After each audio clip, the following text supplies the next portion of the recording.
early 1980s, the two countries of Iran and Nicaragua were experiencing major revolutionary changes.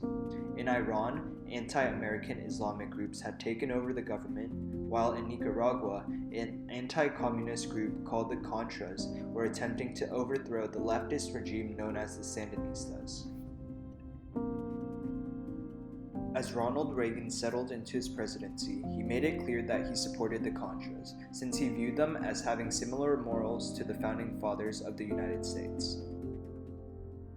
Unfortunately for Reagan, Congress passed the Bolin Amendment in 1982, effectively banning the CIA and other U.S. government agencies from providing financial support to fund the efforts in Nicaragua. In 1985, a troubling situation arose. Iran announced that they had custody of 7 Americans as hostages, and they would not release them until they were paid with cash or weapons. The US government decided to allocate $30 million in funds to pay Iran to free the hostages. Here's where it gets interesting. Only $12 million were sent to free the hostages in Iran, while the other $18 million were secretly delivered to the Contras, violating the agreement from the Bolin Amendment. The illegal transaction was nearly successful until a plane transporting supplies to the Contras was shot down by the Sandinistas. The American pilot was detained by the Sandinistas, and this exposed the undercover relations between the US and the Contras to the entire world.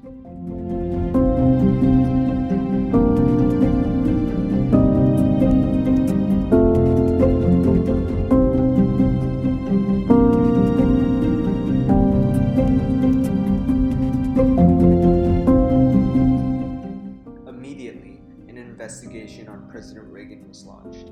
Joint hearings concerning top government officials took place over the next few months, where they determined that several government officials, including John Poindexter, Oliver North, and Robert McFarlane, were guilty.